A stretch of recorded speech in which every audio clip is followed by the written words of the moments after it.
सत्संग सुधा वचनामृत प्रथम खंड। संत सद्गुरु महर्षि मेही परमहंस जी महाराज। संतों का उपदेश मोक्ष प्राप्त करने के लिए है। यह सत्संग संतों के विचारों के अनुकूल होता है, अथवा ऐसा भी कहा जा सकता है कि संतों के विचारों को जानने और जनाने के लिए होता है। गोस्वामी तुलसीदास जी ने कहा है, संत पंथ अपवर्ग कर, कामी कर भव पंथ, कहि संत कवि कोविद, श्रुति पुराण सदग्रंथ। संतों का रास्ता मोक्ष का है और वासना युक्त मनुष्यों का मार्ग संसार में रहने का। मोक्ष में जाने का जो रास्ता है वह संतों का रास्ता है। 500 वर्ष से कुछ पूर्व और उसके अंदर जो संत हुए, सबने अपनी अपनी प्रांतीय भाषा में अपना उपदेश कहा। किसी ने लिखा, किसी ने लिखा नहीं, लिखवाया, तथा किसी ने लिखवाया भी नहीं, केवल कहा और लोगों ने सुन सुनकर लिख लिया। इसी प्रकार उपनिषदों में भी मोक्ष का ही उपदेश है और संतों का विचार उपनिषदों के विचार के अनुकूल ही है। मोक्ष का अर्थ है छुटकारा। जब तक कोई दुख में या बंधन में नहीं बंधा हो तो छूटे तो किससे? बंधा हुआ कौन है? यह जीव एक एक शरीर में बंधा हुआ है। प्रत्येक मनुष्य को मालूम होता है मैं देह में हूँ। इस देह में जो भोगते हैं वह भोग आपको तृप्त नहीं करता है। इसमें कभी सुख, कभी दुख, कभी संपत्ति और कभी विपत्ति आती है। सुख सुहाता है, दुख सुहाता नहीं है। परंतु जैसे दिन के बाद रात और रात के बाद दिन आता जाता रहता है, उसी प्रकार सुख दुख आते जाते रहते हैं। दुख शारीरिक और मानसिक दोनों मिलते रहते हैं। सुख जिसमें मानते हैं वह विषय और स्थिर है और भोगने की इंद्रियां भी स्वल्प शक्ति युक्त है। तब इन दोनों के योग से तृप्तिदायक पूर्ण सुख कैसे मिल सकता है? भूख लगी, भोजन किया, कुछ काल संतुष्ट हुए, सुखी रहे, पच गया, फिर भूख लगी और वही भूख का दुख लौटा। विषय भोगों का सुख दुखात्मक चक्र इसी तरह अनवरत घूमा करता है। भला इन भोगों में तृप्ति, शांति और सुख कहाँ? शिशुपन में कुछ ज्ञान नहीं। भूख लगती है, देह में दर्द है, किंतु व्यक्त नहीं कर सकते, केवल रोते रहते हैं। अपना अख्तियार नहीं, मल मूत्र पर पड़े रहे। जवान हुए, कुछ अच्छा कुछ बुरा ज्ञान हुआ, कभी विहित कभी अविहित कर्मों को किया। वही शरीर है, बूढ़ा हो गया, शरीर में शांति नहीं है, विषयों की ओर मन दौड़ता है, किंतु उनका संग्रह और भोग नहीं कर सकते, बहुत दुखी रहते हैं। काम क्रोधादि विकार मन में उपजते रहते हैं, जिससे अनेक कष्ट मन में होते रहते हैं। जो समझते हैं उनको कष्ट होता है। इन्हीं मनोविकारों को साधुओं ने मानस रोग कहा है। काम बात कफलो भय पारा, क्रोध पीत नित छाती जारा, प्रीति करही जौ तीनों भाई, उपजैसन निपात दुखदाई, विषय मनोरथ दुर्गम नाना, ते सब सूल नाम को जाना, ममता दादु कंडु ईर्षाई, हरस विषाद गरह बहुताई, पर सुख देखी जरनि सोई छई, कष्ट दोष्टता मन कुटलई, अहंकारयति दुखद डमरुआ, दंभ कपट मदमान हरुआ, तृष्णा उदर वृद्धि अति भारी, त्रिविध ईसना तरुण तिजारी। जुग विधि ज्वर मत्सरय विवेका, कहाँ लगी कहों कुरोग अनेका, एक व्याधि बस नरम रही, ये साधि बहु व्याधि, पीड़हि संतत जीव कह, सो कि मिलह समाधि। कहाँ सुख है? शरीर और मन सुख देने वाले नहीं हैं। इनसे अलग हो जाते, दूर हो जाते तो कितना सुख मिलता। इनसे दूर होने में आप कठिनाई मालूम करते होंगे। जैसे शरीर आप नहीं हैं, वैसे ही मन आप नहीं हैं।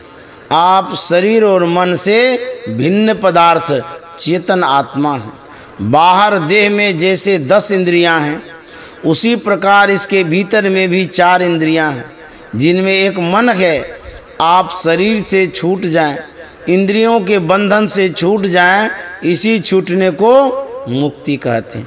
मोक्ष को समझने के लिए बंधन को समझना होगा। आप शरीर, इंद्रिय और अंतःकरण में बंधे हैं।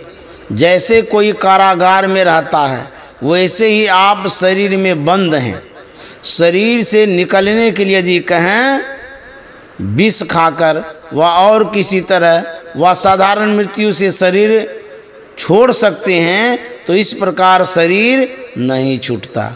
अंतःकरण सहित सूक्ष्म कारण और महाकारण, ये तीनों जड़ शरीर रह जाते हैं, जिनके रह जाने से पुनः स्थूल शरीर का पाना या इस भूमि पर जन्म होना होता रहता है।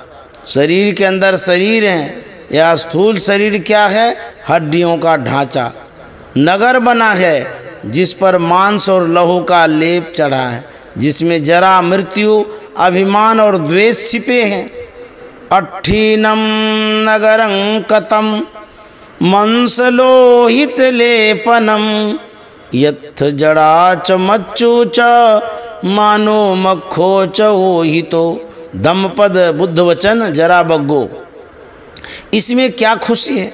भगवान बुद्ध का वचन पूर्ण रूपेण सत्य है। शरीरों के इस कारागार से छूटने का यत्न सीखो और छूटो। संतों का उपदेश इसी कारागार से छूटने का है, और इसी छूटने का नाम मोक्ष है। मुक्ति में नित्यानंद की प्राप्ति होती है। इसी आनंद की प्राप्ति के लिए मुक्ति का प्रयोजन है। संतों ने इसी प्रयोजन की पूर्ति के हेतु मोक्ष का उपदेश दिया है। मर्यादा पुरुषोत्तम श्री राम भगवान का भी यही उपदेश मुक्तिकोपनिषद में है। इसमें बतलाया गया है, मैं करने वाला, भोगने वाला, सुखी तथा दुखी हूँ। यह चित्त का धर्म है। इसके निरोध को ही मुक्ति कहते हैं। इसके निरोध के लिए श्रवण, मनन, निधिध्यासन और अनुभव ज्ञान प्राप्त करने का साधन करना चाहिए। इन साधनों के द्वारा जीवन मुक्त होना असंभव नहीं है। यदि असंभव होता तो श्री राम ऐसा उपदेश नहीं देते। जन्मांध को प्रकाश असंभव मालूम होता है, किंतु यदि उसे आँख हो जाए तो संभव होता है।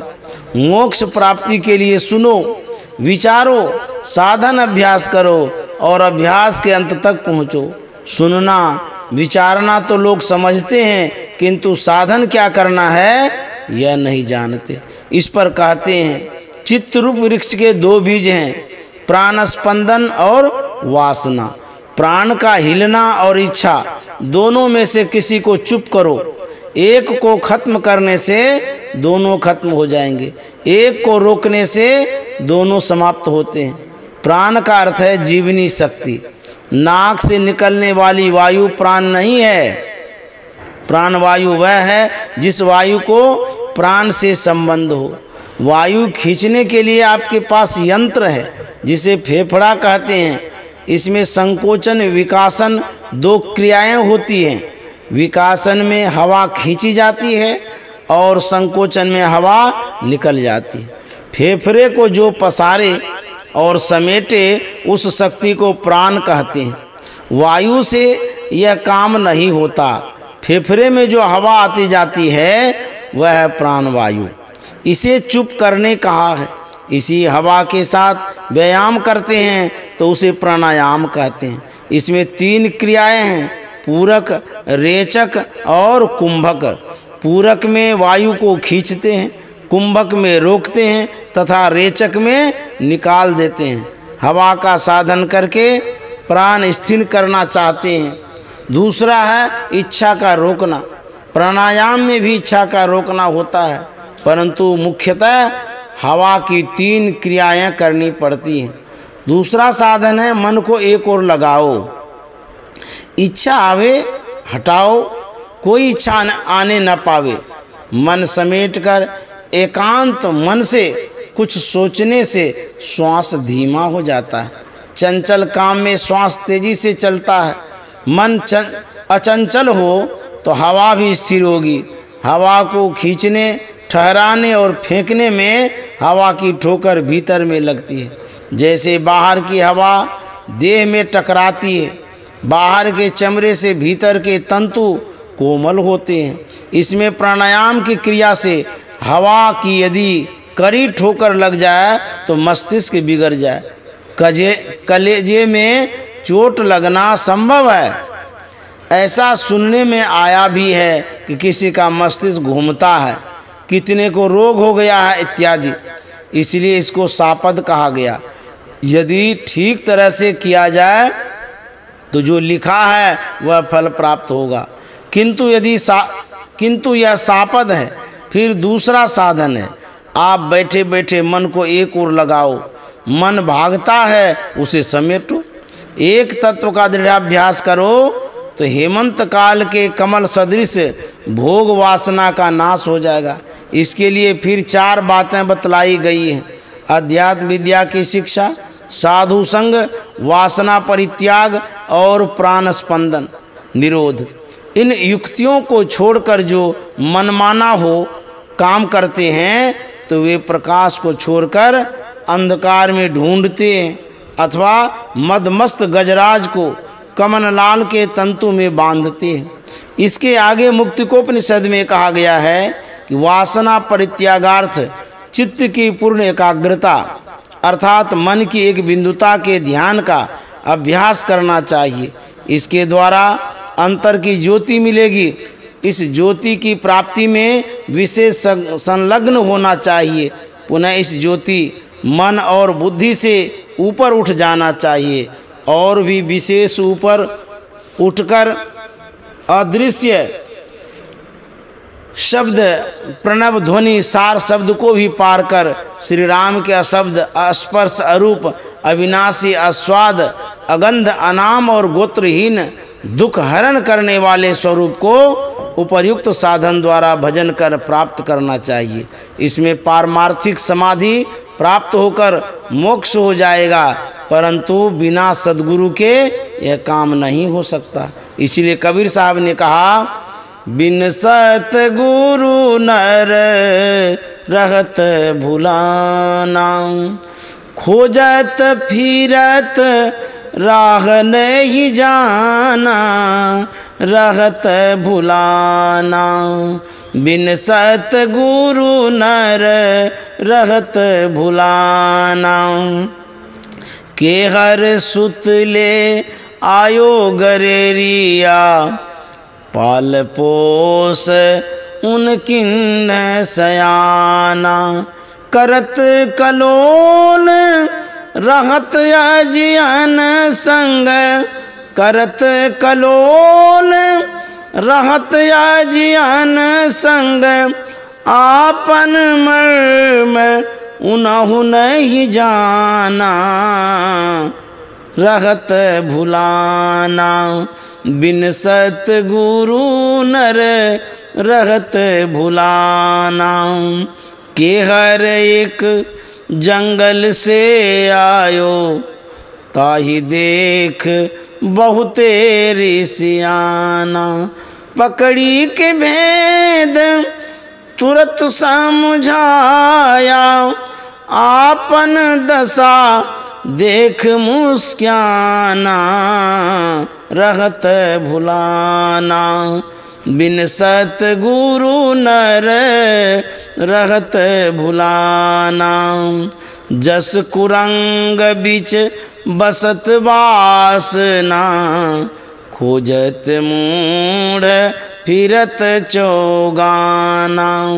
कर उस वास मने में देखे कर उस बास मने में देख यह सुगंधि धो कहाँ बसाना। रहत भुलाना बिन सतगुरु नर रहत भुलाना। अर्ध ऊर्ध बिच लगन लगी है छक्यो रूप नहीं जात बखाना। कहे कबीर सुनो भाई साधो कहे कबीर सुनो भाई साधो उलटिया आपू में आपू समाना। रहत भुलाना बिन सतगुरु नर रहत भुलाना। श्री सद्गुरु महाराज की जय।